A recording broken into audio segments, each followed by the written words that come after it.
हमारे देश में इस वक्त, भारत की बात करें, हर 10 में से एक बच्चा ADHD का पेशेंट है, हर 100 में से एक बच्चा ऑटिज्म का पेशेंट है। अभी तक आपने कभी भी किसी भी ADHD और ऑटिज्म के पेशेंट को ठीक होते हुए नहीं देखा, जबकि सच ये है कि हमारे पास जो बच्चे आते हैं वो सारे के सारे ठीक हो रहे हैं, बड़ी तेज़ी से ठीक हो रहे हैं, पहले 3-4 दिन के अंदर ही रिजल्ट आ रहे हैं। तो एक सवाल जो लोग पूछते हैं कि अभी तक ठीक नहीं हो रहे थे, आपके पास आते ही क्या जादू हो जाता है कि वो ठीक होने लगते हैं। एक्चुअली ऐसे पेरेंट्स ने हमारे ट्रीटमेंट को जादू थेरेपी का नाम दिया है।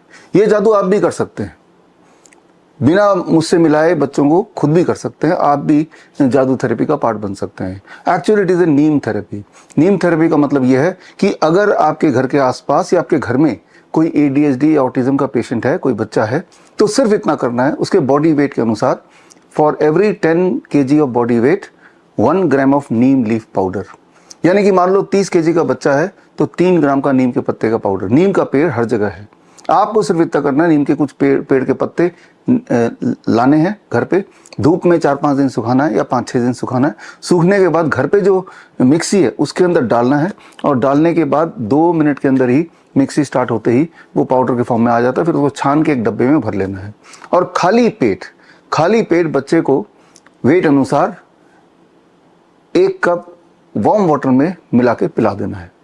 जब ऐसा पेरेंट्स ने करना शुरू किया तो 3 से 5 दिन के अंदर ही बहुत सारे बच्चों ने बोलना शुरू कर दिया, मामा पापा, बात माननी शुरू कर दी, एक जगह बैठ के कंसंट्रेट करना शुरू कर दिया, और जो एबनॉर्मल हरकतें जिससे वो बाकी बच्चों से अलग होते हैं वो कम होना शुरू हो गया वेरी फास्ट। कितने दिनों में? 3 से 5 दिन। 3 से 5 दिन क्यों? वो इसलिए क्योंकि हमारा जो गट माइक्रोबियोम है, that is a brain, this called the second brain, the gut brain, उसकी जो पूरी जो पॉपुलेशन है माइक्रोबियोम की, वो हर 3 से 4 दिन के अंदर ही बदल सकता है। इसीलिए 3 से 5 दिन के अंदर फर्क देखना शुरू कर दिया। That is step 1। स्टेप 2, साथ में पेरेंट्स ने जब DIP डाइट जोड़ लिया, यानी कि dairy product, pack food, refined food हटा दिया और फ्रूट्स एंड वेजिटेबल ऐड कर दिए, तो ये और मैग्नीफाई हो गया, the results were magnified. Step 3, साथ में ही 0 वोल्ट, यानी कि धरती पे बच्चों को नंगे पैर चलाना, घूमना, खेलना, कूदना, और ज़्यादा तेजी से रिजल्ट आने लगे। स्टेप 4, घर में जो इलेक्ट्रोमैग्नेटिक फील्ड है, यानी कि मोबाइल को बच्चे से जितना दूर रख सके उतना दूर रखना। जिस कमरे में बच्चा सो रहा है उस कमरे में इलेक्ट्रोमैग्नेटिक फील्ड ना हो, वाईफाई ना हो, मोबाइल ना हो, मोबाइल को चार्ज ना किया हो, इन चीज़ों का ध्यान रखना। और 5वीं बात कि एंटीबायोटिक, एंटीपायरेटिक, एंटीवायरल सप्लीमेंट्स या वैक्सीन्स, इन सबसे बच्चों को दूर रखना। जब ये 5 स्टेप किए तो हमारे बच्चे, ऑटिज्म के पेशेंट्स, ADHD के पेशेंट्स, तेजी से वो नॉर्मल होने लगे, नॉर्मल बच्चों की तरह होने लगे। ऐसे बच्चों के वीडियोस हम अपने सोशल मीडिया में लगातार डाल रहे हैं, और 30 नवंबर, दैट इज राजीव दीक्षित जयंती के दिन, एक किताब भी लॉन्च करेंगे जिसमें सारे केस स्टडीज एंड टेस्टिमोनियल्स होंगे। और वो बच्चों ने यही किया, और यही करने के लिए आपको मुझसे जुड़ने की जरूरत नहीं, ये करने की जरूरत है, और रिजल्ट आपके सामने आ जाएगा, बड़ी तेजी से आ जाएगा। सो क्योर ऑटिज्म नाउ किताब तो 30 नवंबर को आएगी, राजीव दीक्षित जयंती के दिन।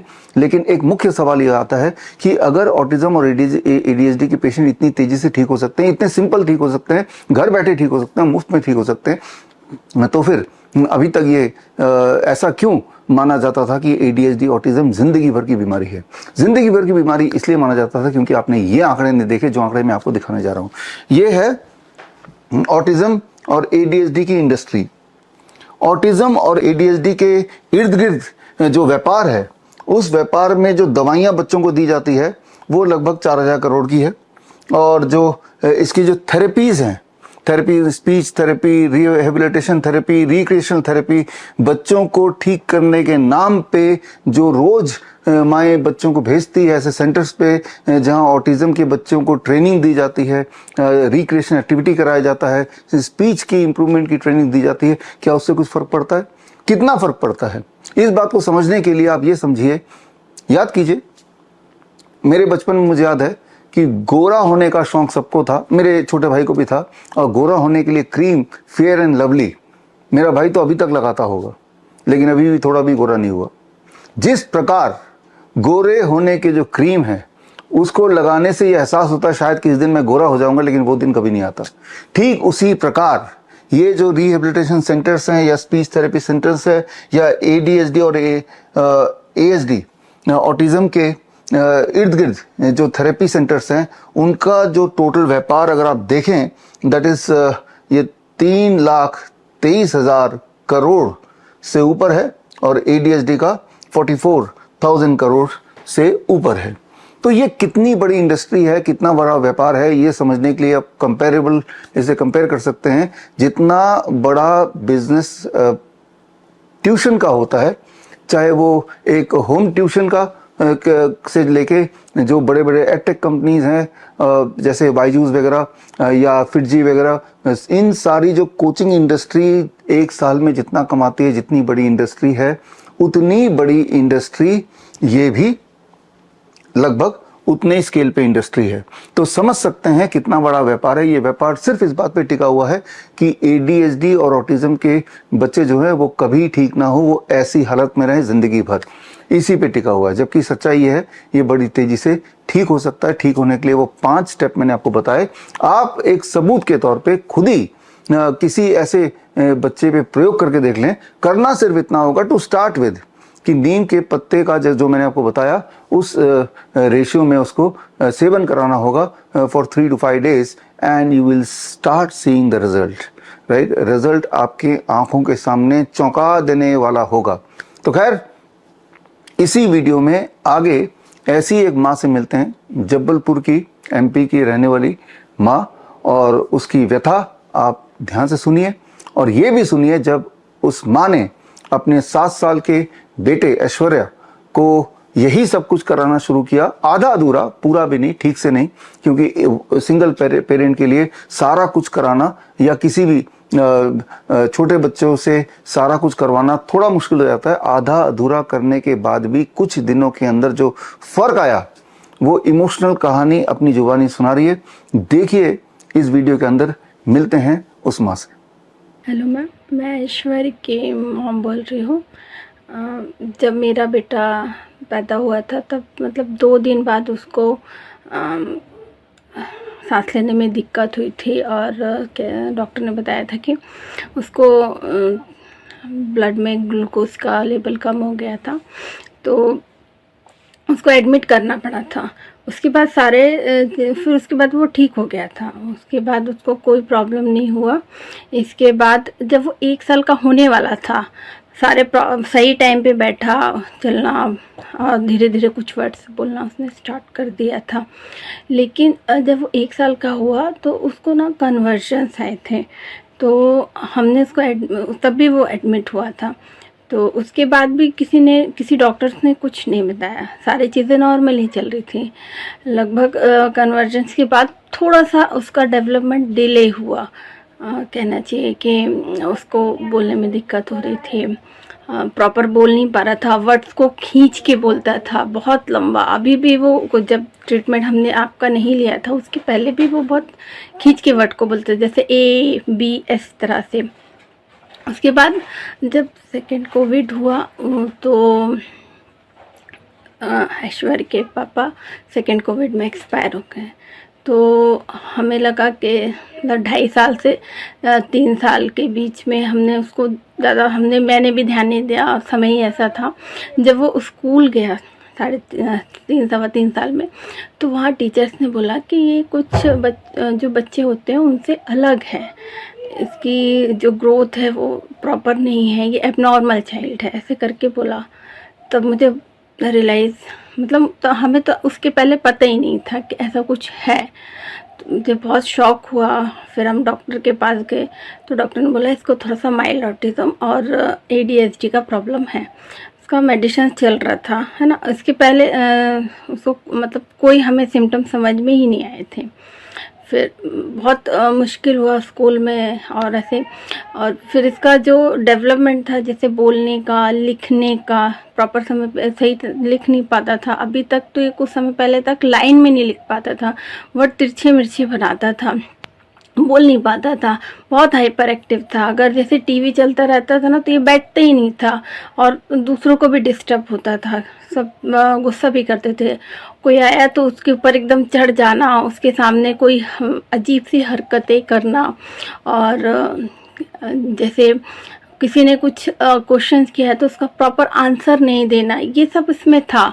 अपने से खाना नहीं, खाने में बहुत परेशानी हुआ। धीरे धीरे ये अभी भी मैं उसको खिलाती थी और मतलब कुछ खा लेता था, कुछ नहीं खाता था।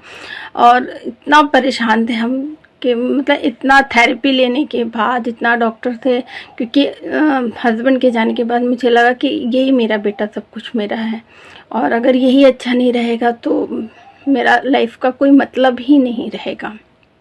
ऐसे करके हम बहुत के देख रहे थे और कुछ भी सॉल्यूशंस, मतलब ऐसा सॉल्यूशंस नहीं मिल रहा था। किसी ने अभी तक ये नहीं बोला था कि आपका बेटा नॉर्मल हो जाएगा, या उन्होंने यही बोला कि आप अपने माइंड को सेट कर लीजिए कि इसको प्रॉब्लम रहेगा, ये मंदबुद्धि रहेगा, इसका लिखने पढ़ने में थोड़ा वीक रहेगा ना, और बच्चों से चीज़ें, जैसे अभी साइकिलिंग भी नहीं कर पा रहा था ये। फिर हमने आपका ये जो मैंने एक दिन वीडियो दिखा डॉक्टर BRC सर का, फिर मैंने बोला कि इसमें मैंने फॉर्म फिल किया और ज्वाइन हुआ। जब से मैंने आपका neem therapy and other protocol follow किया है, रियली मुझे 2 से 3 दिन में ही ये रियलाइज़ हुआ कि इसकी हाइपर एक्टिविटी कम हो गई है, क्योंकि मुझे बाकी चीज़ें भी मेंटेन करनी होती है। तो मैंने प्रॉपर 1-2 दिन, मतलब 1 वीक लगा मुझे प्रॉपर फॉलो करने में। अभी भी मैं प्रॉपर फॉलो नहीं कर रही हूँ, 60-70% ही कर रही हूँ, लेकिन मुझे उसमें भी बहुत अच्छा रिजल्ट मिल रहा है। अब इसका हाइपर एक्टिविटी कम हुआ है, ये गार्डन में जाता है, किसी चीज़ से नहीं डरता है, जो समझाती हूँ समझता है, अंडरस्टैंडिंग करता है, अपने से खाता है। सब्जियाँ नहीं खाता था, अब सब्जियाँ खाता है, अपने से खाता है ना। और मुझे अगर मैंने बोल दिया है, अब टीवी देखता है बिल्कुल प्रॉपर सबके जैसे बैठ के देखता है, कोई इशू नहीं है उसको, कोई नहीं। अगर कोई आया है तो मैंने उसको बोला, और जो उसका वर्ड था खींच के बोलने का, कि जैसे ए बोल रहा है, बी बोल रहा है, और लिखने में भी इसका हैंड राइटिंग जो है वो प्रॉपर हो गया है अभी। और जैसे मैडम बोर्ड पे लिखाती थी तो ये कॉपी नहीं कर पाता था, तो अभी मैंने 1-2 दिन से रियलाइज़ किया है कि ये नोट करके आ रहा है, कम करता है पर कर रहा है। और उल्टे लिखता था ये वर्ड्स, पहले उल्टे लिखता था, मैडम लिखा दी थी अगर तो ये उल्टा, मतलब बोर्ड से लिखने में इसको प्रॉब्लम होता था। तो हमने आई स्पेशलिस्ट को भी दिखाया इसके लिए, पर कोई रिजल्ट नहीं। मैंने 2 महीने से ये चश्मे का भी यूज़ कर रहा है, मेडिसिन का भी यूज़ कर रहा है, पर मुझे लग रहा था कि कोई इम्प्रूवमेंट नहीं हो रहा है। लेकिन अभी ये बोर्ड से लिख के आ रहा है, प्रॉपर लिखता है, लाइन में कोई दिक्कत नहीं होती है, और वर्ड्स को बहुत अच्छे से अब बोलने लगा है। वर्ड्स को खींचता नहीं है, प्रॉपर बोलता है, जो समझाती हूँ वो करता है। और सीखने की, जो पहले नहीं करना चाहता था ना, कि मैंने बोला थोड़ा सा ये करो, अपने से ब्रश करो, अपने से, तो अब वो धीरे धीरे सीख रहा है, हर चीज़ को सीख रहा है। तो मुझे पूरा विश्वास है कि आने वाले कुछ समय में अगर मैंने सब कुछ अच्छे से फॉलो किया तो कुछ दिन में ये सब कुछ करने लग जाएगा। और मैं बता नहीं सकती सर एंड मैम, मैं कितनी खुश हूँ, क्योंकि मेरे माइंड में हमेशा ये टेंशन रहता था, मैं हमेशा टेंस्ड रहती थी कि पता नहीं मेरा बेटा कभी ये सारी चीज़ें कर पाएगा कि नहीं, नॉर्मल लोगों की तरह कर पाएगा कि नहीं। Thank you BRC sir and thank you Namita ma'am, जो आप लोगों ने ये प्रोटोकॉल चालू किया है, और पता नहीं कितने लोगों की हेल्प हो रही है, मेरी तो हेल्प हुई है। Thank you ma'am. बड़ी से बड़ी बीमारी का आसान से आसान इलाज घर बैठे ही हो सकता है। अधिक जानकारी के लिए कांटेक्ट करें नियरेस्ट डॉक्टर BRC clinic@home।